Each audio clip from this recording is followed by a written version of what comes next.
Hello friends, તમારું સ્વાગત છે મારી ચેનલમાં। આજે આપણે બનાવીશું નવી રીતે બટાકાની ચિપ્સનું શાક।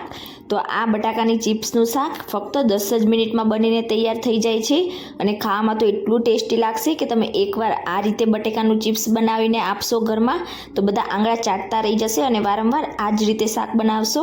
તો ચાલો બનાવીએ। રેસીપી સારી લાગે તો વિડીયોને લાઇક કરજો, શેર કરજો અને જો હજી સુધી ચેનલને સબસ્ક્રાઈબ ના કરી હોય તો સબસ્ક્રાઈબ કરીને બેલ આઇકનને પ્રેસ કરજો એટલે નવી રેસીપીના નોટિફિકેશન આવશે।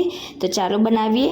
તો હવે સૌથી પહેલાં તો બટેકાની ચિપ્સનું શાક બનાવવા માટે મેં અહીંયા આ રીતે થોડાક મીડિયમ સાઇઝના બટેકા હોય તેને છાલ નીકાળીને એકદમ સરસ રીતે વોશ કરીને લઈ લીધા છે, એટલે આપણે પાછળથી તેને વોશ કરવાની બિલકુલ પણ જરૂર નહીં પડે।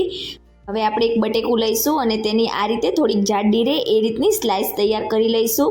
તો એકદમ પાતળી નહીં, થોડીક જાડી રહે એ રીતની તમારે સ્લાઇસ તૈયાર કરવાની છે।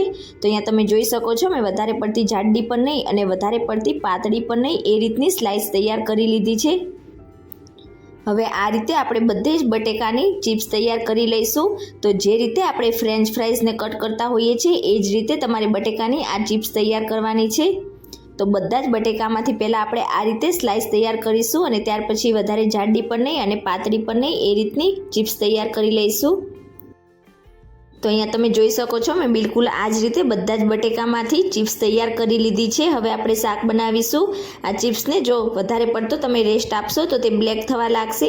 તો હવે શાક બનાવવા માટે આપણે એક કઢાઈ લઈશું અને તેમાં 3 થી 4 ટેબલ સ્પૂન જેટલું તેલ ઉમેરીશું।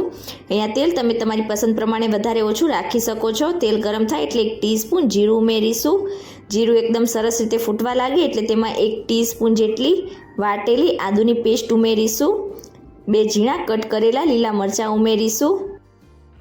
લસણ અને મરચાંને આપણે થોડી સેકન્ડો માટે સાતળી લઈશું અને હવે મરચું અને લસણ એકદમ સરસ રીતે સતળાઈ જાય એટલે હવે તેમાં 15 થી 20 જેટલા મીઠા લીમડાના પાન ઉમેરીશું। તો લીમડાનું પ્રમાણ થોડુંક વધારે રાખવાનું એટલે તેનો ટેસ્ટ બટાકાની ચિપ્સના શાકમાં એકદમ સરસ લાગશે। અને સાથે તેમાં 1/4 ટીસ્પૂન જેટલી હિંગ ઉમેરીશું અને હવે તેમાં 2 મીડિયમ સાઇઝની ડુંગળીને આ રીતે સ્લાઇસ કરીને ઉમેરીશું।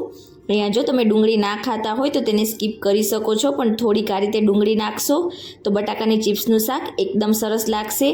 મિક્સ કરીશું અને આપણે તેને 1 મિનિટ માટે સાતળી લઈશું અને હવે તેમાં અડધી ટીસ્પૂન હળદર પાવડર ઉમેરીશું। ફરીથી મિક્સ કરીશું અને ડુંગળી હલકી સોફ્ટ થાય ત્યાં સુધી આપણે તેને મીડિયમ ગેસની ફ્લેમ પર સાતળી લઈશું। તો લગભગ મેં ડુંગળીને 2 મિનિટ જેવું સાતળી લીધું છે અને તમે જોઈ શકો છો ડુંગળી હલકી એવી સોફ્ટ થઈ ગઈ છે।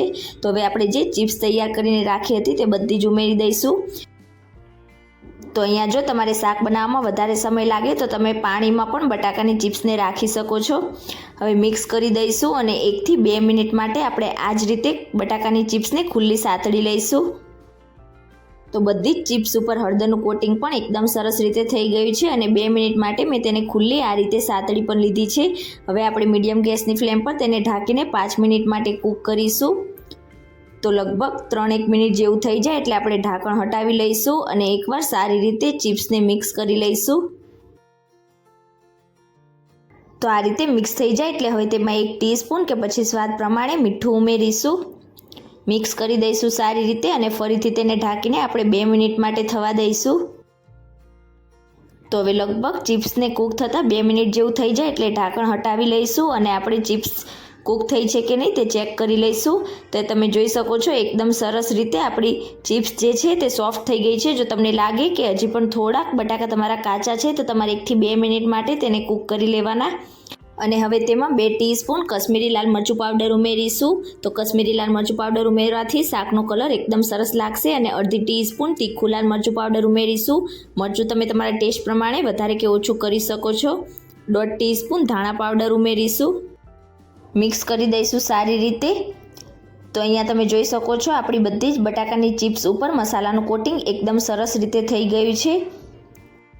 2 ટીસ્પૂન સફેદ તલ નાખીશું। સફેદ તલનો નટી ટેસ્ટ આ શાકમાં એકદમ સરસ લાગશે। અને હવે તેમાં અડધા કપ જેટલા અધકચરા ક્રશ કરેલા કાચા સિંગદાણા ઉમેરીશું। આ શાકમાં કાચા સિંગદાણા અને તલનો ટેસ્ટ શાકનો સ્વાદ 100 ગણો વધારી દેશે। મિક્સ કરી દઈશું સારી રીતે અને હવે તેને ફરીથી ઢાંકીને આપણે ફક્ત 2 મિનિટ માટે કૂક કરી લઈશું એટલે આપણી બધી જ ચિપ્સમાં મસાલાનો ફ્લેવર એકદમ સરસ રીતે આવી જશે। તો લગભગ 2 મિનિટ જેવું થઈ જાય એટલે ઢાંકણ હટાવી લઈશું અને એકવાર સારી રીતે આપણે શાકને મિક્સ કરી લઈશું। અડધી ટીસ્પૂન આપણે ઉપરથી આમચૂર પાવડર ઉમેરીશું. જો આમચૂર પાવડર ના હોય તો તમે તેની જગ્યાએ લીંબુના રસનો ઉપયોગ પણ કરી શકો છો. ફ્રેશ ઝીણા કટ કરેલા લીલા ધાણા ઉમેરીશું. મિક્સ કરી દઈશું સારી રીતે.